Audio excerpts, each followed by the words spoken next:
Merci pour la question. Alors effectivement, hier, j'ai eu la belle surprise d'être élue par Forbes parmi les 20 femmes les plus influentes dans la tech dans la région MENA. Qu'est-ce que ça représente? En fait, c'est une très belle distinction parce qu'en fait, ça fait à peu près 4 ans que j'ai décidé de me lancer dans la tech avec l'aventure entrepreneuriale que j'ai lancée via Chéri. Et en fait, c'est une belle nomination et reconnaissance parce que ça montre que tout ce travail qui a été effectué avec mon cofondateur Smaïl pendant les 4 dernières années est reconnu à l'extérieur du Maroc. Et donc, ça nous permet, grâce en fait à cette nomination sur le magazine, de, comme je dis en anglais, put Morocco on a map, c'est-à-dire montrer au monde et à la région MENA que nous sommes capables au Maroc de créer des startups dans la tech qui arrivent à rayonner à l'international. Alors effectivement, c'est la 2e année consécutive où je figure dans le classement de Forbes. Ça met de la pression pour l'année prochaine parce que généralement on dit jamais 203, donc il va falloir qu'on réussisse les challenges de cette année pour y être l'année prochaine. Mais déjà, juste le fait d'y figurer une seule fois, c'est exceptionnel. Une deuxième, ça veut dire que le travail qu'on fait continue à, si vous voulez, inspirer et créer un climat un peu de confiance dans ce qu'on est en train de faire et dans la tech au Maroc. Et si on arrive à perpétuer cette habitude-là, ça serait vraiment exceptionnel. Alors d'abord, on me pose souvent cette question autour de la thématique femme entrepreneur. Je trouve vraiment qu'on ne devrait pas faire de distinction entre une femme ou un homme quand il se lance dans l'entrepreneuriat. Et honnêtement, ce que je dirais aux autres femmes, c'est que justement, il n'y a pas de différence et c'est en fait un frein qu'on se met si on se dit il devrait y avoir une différence entre les hommes et les femmes. Et donc l'idée, c'est vraiment de se dire que tout le monde a la même opportunité d'y arriver. Maintenant, comme tout entrepreneur, femme ou homme, eh ben, il y a un certain nombre d'éléments à mettre en place dans sa vie pour pouvoir y arriver. L'entrepreneuriat, c'est quelque chose qui vous suit à la maison, en vacances, le soir, les week-ends, etc. Et donc je pense que la meilleure manière de réussir dans sa vie d'entrepreneur, c'est d'avoir une bonne organisation pour pouvoir essayer de manager sa vie professionnelle et sa vie personnelle en même temps. Et comme l'entrepreneuriat, c'est pas vraiment un sprint, c'est une sorte de marathon, il faut pouvoir tenir justement sur le marathon et s'organiser pour pouvoir tenir le marathon. Alors effectivement, j'ai récemment rejoint le conseil d'administration de la CGEM.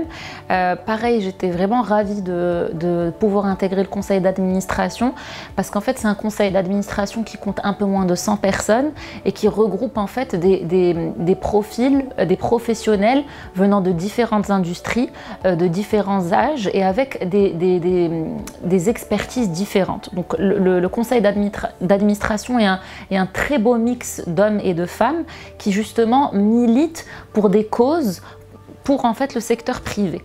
Donc typiquement, la CGEM est structurée en commissions et c'est des commissions qui peuvent être la plupart du temps thématiques. Et donc il y a des commissions par exemple pour les startups, il y a des commissions tech, etc. Et l'idée c'est que les membres du conseil d'administration intègrent une commission et en fait forment des petits groupes de travail pour chacune de ces commissions-là pour militer, pour faire avancer la cause du sujet porté par la commission.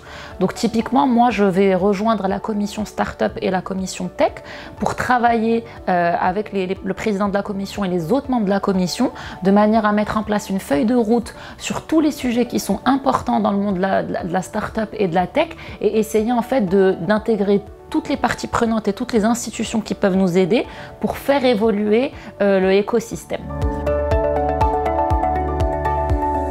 Alors moi je pense que l'écosystème de la tech au Maroc existe depuis de longues années, mais qu'en fait on a réalisé son importance depuis peut-être, allez, disons 5 ou 6 ans, et qu'il y a beaucoup d'initiatives publiques et privées qui ont été lancées pour développer justement cet écosystème. Et donc moi j'ai la chance d'avoir lancé Shari au moment où la plupart des initiatives émergeaient, des initiatives qui sont par exemple des programmes d'accompagnement, des programmes de financement, etc. Donc je pense qu'on est au tout début de l'histoire et qu'en fait ça va être une très belle histoire pour notre pays et que c'est génial qu'on ait beaucoup d'institutions qui s'intéressent justement à cet écosystème et qui veulent faire en sorte que cet écosystème évolue. Pourquoi? Parce qu'en fait ça permet de créer des emplois, ça permet de créer une nouvelle type d'industrie dans le pays. Beaucoup de jeunes sont intéressés par le monde de la start-up et de la tech et puis surtout au Maroc en fait on a des talents exceptionnels quand il s'agit de tech et justement on veut les retenir dans notre pays et on veut qu'ils trouvent des emplois où ils sont épanouis et où ils se sentent bien. Et donc je pense vraiment qu'on est au début de l'histoire mais que ça va être une très très belle histoire pour notre pays parce qu'il y a de la volonté et tout le monde veut faire avancer les choses. Est-ce qu'il y a des obstacles? Oui, bien sûr, il y en a, mais comme partout dans le monde, l'entrepreneuriat, c'est pas un long fleuve tranquille et c'est jauché d'obstacles, mais encore une fois, c'est pas spécifique au Maroc, c'est un peu partout. Et donc, en fait, si on regarde spécifiquement le sujet du financement, aujourd'hui au Maroc, on a des programmes d'accompagnement. Par exemple, le programme qui a été lancé par l'UM6P en partenariat avec Plug and Play et qui se déroule au sein de Startgate à Ben Grir. Il y a le programme de 112 Founders qui sont de véritables programmes d'accompagnement avec du financement à la clé à la fin. Maintenant, le financement, effectivement, il vient aider les startups qui sont au début, ce qu'on appelle généralement le seed stage, c'est avant le scale, avant que la startup évolue énormément. C'est déjà très bien. Et aujourd'hui, on a de plus en plus de fonds qui se structurent en format VC et qui sont des fonds marocains, le fonds de l'UM6P, El Mada et beaucoup d'autres VC marocains qui investissent aujourd'hui au Maroc pour justement offrir du financement, passer le seed stage et plutôt quand on arrive à des étapes de ce qu'on appelle scale. Donc aujourd'hui ça commence à bouger, c'est récent, mais ça existe. Shari, ça fait bientôt 4 ans maintenant qu'on a lancé, officiellement en janvier 2020.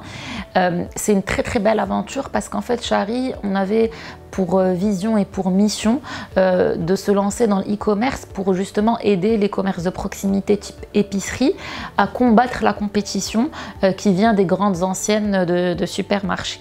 Et donc l'idée c'était d'aider l'épicier à se digitaliser, que ce soit via la prise de commande, via tout ce qui est inscription des crédits qu'ils donnent, via une sorte d'outil qui leur permet de gérer leur stock, etc. Et donc en fait on a mis en place le premier pilier qui est ce pilier e-commerce qui vient aider l'épicier à se digitaliser pour tout ce qui est prise de commande et achat de stock ou de marchandises pour son épicerie. Et donc aujourd'hui, effectivement, l'application, ça fait à peu près 3 ans et demi qu'elle est utilisée par pas mal d'épiciers, qu'on a réussi à s'étendre un petit peu partout dans les grandes villes marocaines et qu'en fait, depuis quelques mois, on a même lancé ce qu'on appelle des Shari Stores, qui sont des stores physiques où les épiciers peuvent venir s'approvisionner en modèle, ce qu'on appelle click and collect, c'est-à-dire ils commandent sur une application et ils emmènent avec eux leurs marchandises, ou click and delivery, où ils commandent la marchandise puis elle est livrée en moins de 2 heures. Et donc on se rapproche de l'épicier de cette manière. Aujourd'hui, on est en train de se préparer à lancer ce qu'on appelle des services financiers pour ces épiciers-là. Généralement, c'est une population qui n'est pas inclue financièrement, c'est-à-dire qui n'a pas de compte bancaire. Et leurs clients aussi, beaucoup d'entre eux n'ont pas accès à des services financiers. Et ça peut être des services très simples, type paiement, microcrédit, microassurance, etc. On vient d'obtenir une licence d'établissement de paiement de la Banque centrale marocaine pour justement travailler sur ce sujet d'inclusion financière. Et donc, c'est un nouveau pilier ou un nouveau volet qu'on est en train de lancer et qui nous procure énormément de plaisir, en tout cas intellectuel, rien qu'à l'idée de travailler dessus, mais aussi beaucoup d'émotions en se disant qu'on va réussir à changer la donne pour beaucoup de gens au Maroc et réussir en fait le challenge de l'inclusion financière au Maroc parce que ça a déjà été fait ailleurs en Afrique et ailleurs dans des pays comme en Asie du Sud-Est ou au Latam.